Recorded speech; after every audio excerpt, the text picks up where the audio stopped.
The other thing we must also remember, when Bougainville was in the height of the conflict, mainland Papua New Guinea did not run to its rescue. Put on a boat, a container load of potato, broccoli, and cacao from the highlands and ship it all the way to Bougainville, because they went on dinghy all the way to Solomon Islands, to the Chosul Islands looking for food. So there's some degree of sensitivity we must bring to this discourse. There are a lot more Papua New Guineans now who were born in 1985 have no clue what's going on in Bougainville.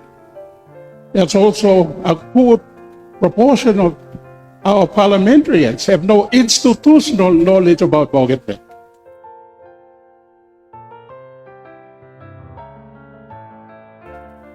I'm going to express my own personal views.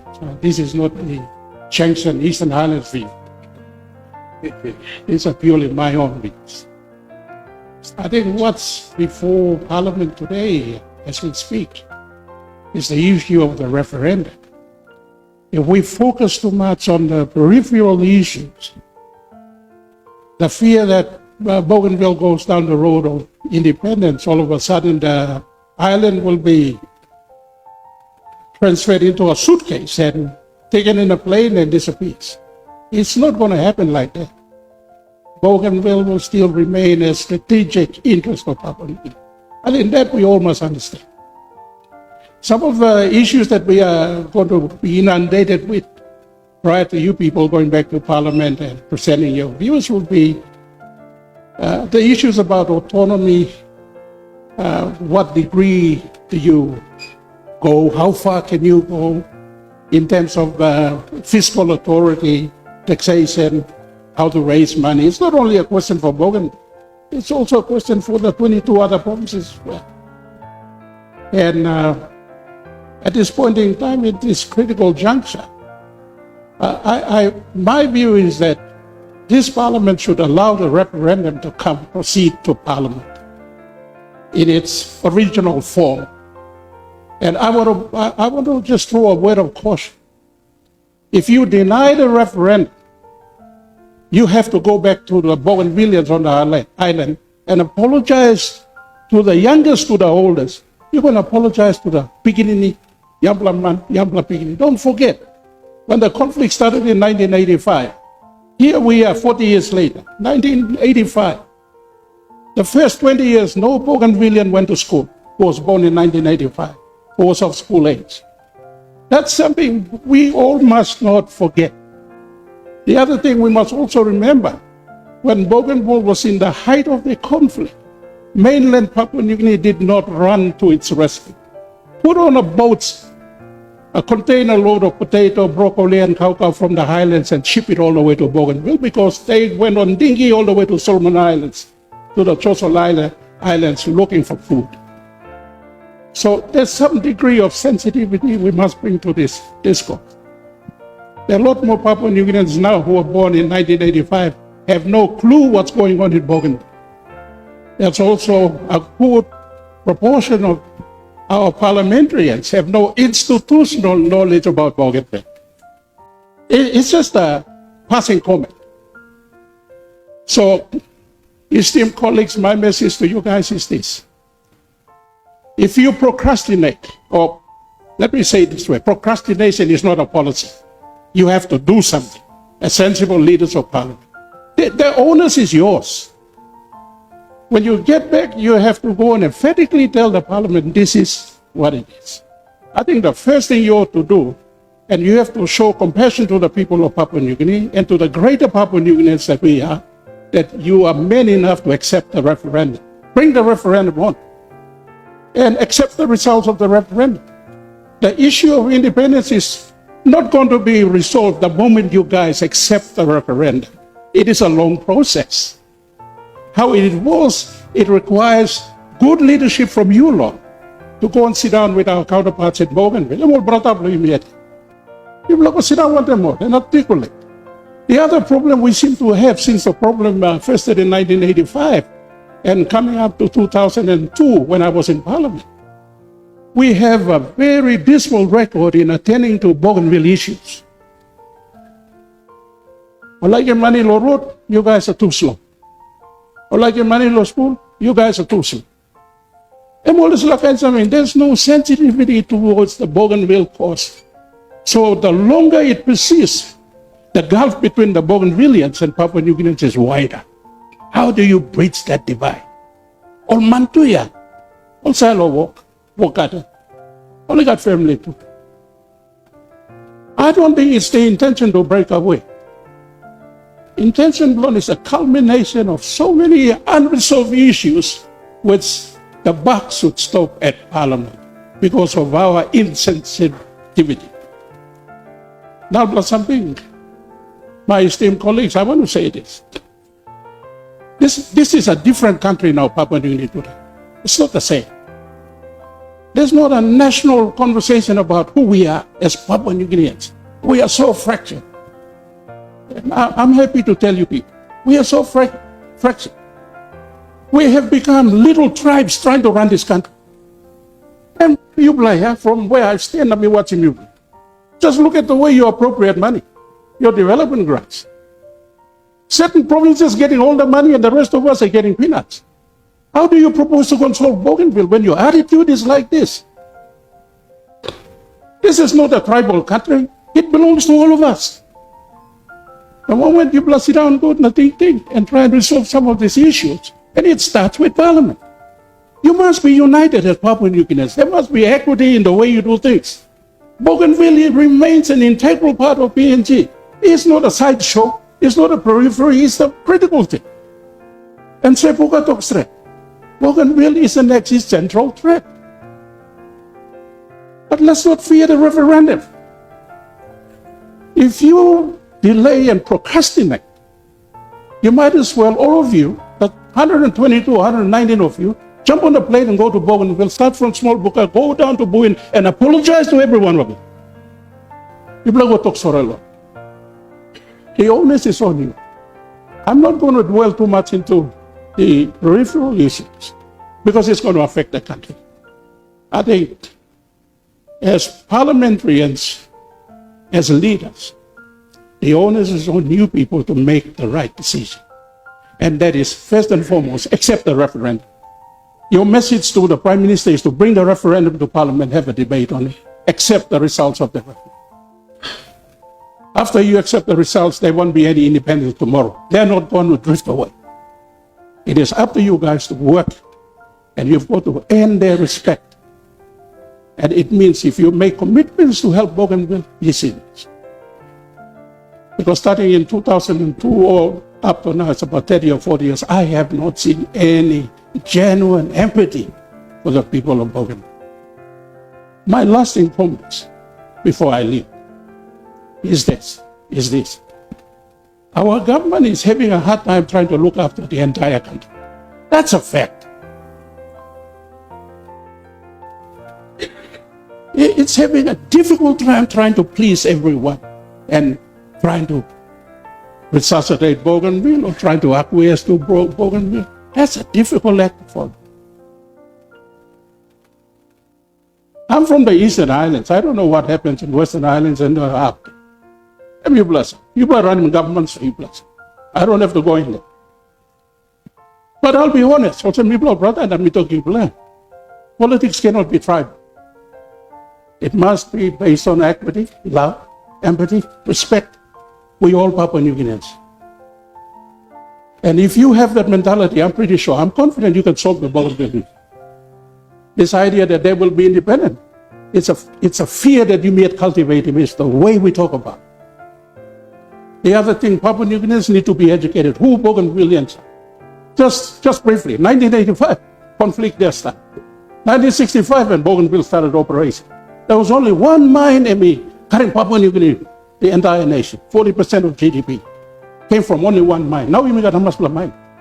Only one mine carried the entire nation. For every 1 kilo produced in this country, 40 toya kamlo Bougainville. Bougainville no stop it. Octari no stop. All the mines and Kutubui no stop it. Bougainville. And Karim Yumi kamlo independence. And make sure Hausik Blue Milo Highlands and make sure all school Blue Milo. We owe them a debt of gratitude, fellas. Be honest and be upfront. Conflict come up, you may all get a salvo nature of local. It's the way we deal with issues locally. You play around with landowners, this is what you will get. You play around with the environment, this is what. The Bougainvillean citizens made a huge contribution to nation building. They should not be looked at in disgust. All Karim Yumia, just like people, Eastern Highlands, Karim Papua New Guinea, Back Popia, all Karim. And also, I have empathy for them. Just a personal comment, Nabi, please. I went to Bougainville on 2017 on the campaign. After me round, looking Bougainville from north to south, we come back. On my way back to most, I met a businessman from Bougainville, a small book. He sat me down and Kiran Memto also. Bire, before you go, Mila story little you. Mila talking one plus something long it. And that always stuck with me, resonated well with me, and he killing me on one side.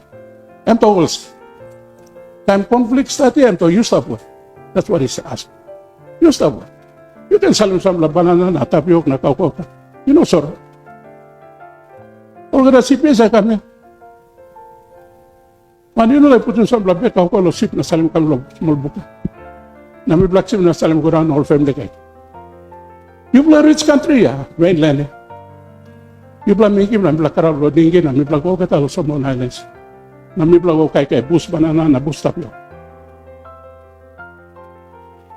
So you thinking good. You bless it and good and you bless it bad.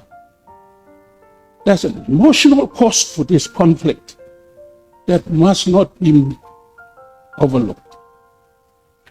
So gentlemen, thank you very much. You bless choosing Goroka and Hakam. And these are my views. You don't have to accept my views. And it's not a deliberate talk me like total skin believe lots of people film no good nego. Because Bougainville that I have a lot of respect and love for their people. And I think this love story and touching me in an emotional way and also in a very strategic way, questioning my ability as a member of parliament. What should we really do for Bougainville? And then I realized that if we don't attend to the Bougainville issue, we will also fracture from within. And before it's too late, you will already come together. People are going. I think it's important that you bring the referendum issue. I think the conversation from me to you guys, your gentlemen, is when you get back. My view is that bring the referendum. There shouldn't be any excuses. Bring it forward and accept the results of the referendum. The thing you must not underestimate is the people of Bougainville, they have empathy for us. It's a two-way thing. They want to see how we can respond. If we respond in the way they like, respond with love and empathy, I think it will work tremendously for the country as a whole. And Papua New Guineans generally are watching. And the other issue that perhaps should be foremost in your agenda is to cultivate a national discussion about Bougainville so that educated Papua New Guineans are fully aware of the historical context, the present, and what holds for the future. Those are my comments. Thank you very much. And if you might excuse me, because I came here, you said 10 o'clock. I've been here longer, and so you remember that delay, and miss out. If you could excuse me, I'll be out. Thank you. Thank you, Chairman. Before I excuse you to go out through the door, I want to say thank you. All that you said is recorded, and we will have the time to dissect, interpret everything you said. These are my own words. Very important, very important. Thank you very much. Thank you, Governor. Thank you. Thank you, leaders. Thank you very much. So, Mr. Bire, before you go, as you know, that Bougainville, the conflict, it's not just because all those deaths. It's not just caused by PNG Defense Force, but also a lot of internal conflict. So, do you really believe that there is enough peace and reconciliation, done between former combatants, the communities at large? Because there are many stories or witness statements when they come in. They have nothing to do with the conflict, but they also been affected so badly. So there are a lot of reconciliations, to be done within the region itself. That's like, do you feel that there is sufficient, reconciliation done? One, two, I just want to use your wisdom to understand, like, how can we use this Bougainville process to strengthen democracy, inclusiveness, and decentralization in PNG? Like, what experience do we gain? You have already talked about that financial, it's not just the Bougainville issue, but for every other, provinces which are, we're also seeking the same decentralization of financial autonomy, in terms of looking after our law and order and education. So how do we learn from this experience? Thank you. In response to your first question, I probably would say this. The PNG government is the elephant in the room. Stop worrying about the combatants making peace. You go there and do what you're supposed to do. They'll find a resolve to make peace from within. You can't get an outsider to go to Bougainville and talk to like I'm broken sugar na. You may drink sugar na, you may kill pig na, you may talk sorego. You, as more mature, you build roads, you build schools, you develop the economy. As the economy moves on, there will be little room for animosity, there'll be little room for anger and so forth, because they'll be galvanized towards something that's new. Don't forget, from 1985, kids who were 5 years old, school age, six or seven, from 1985, when the conflict started, they've never been to school. Please, you have to be clear about it. They've never been to school since 1985. And for a better part of 20 years, they're all uneducated. What do we say to them? Why you go talk sorrow alone? So I think in terms of the unresolved issues, in terms of the combatants on the ground, I think from the PNG government's season, I don't see any way you can resolve this. The only way you can go is be the father, be the mother in the room. Save keke, walk him around. Kasi mo ka, totoo walk him school. They'll find it within them. And don't isolate the churches too. I think they have a role to play. Your second question, Governor, you asked me about autonomy. Learning from their experience. Learning from their experience, how how do we treat other provinces, like, in terms of decentralizing functions and all. That's a good proposition you're taking out for communal discussion. My view is that the country is too big, it's overgoverned. When I say it's too big, I don't mean population big. It's small population, but the government is too heavy on top.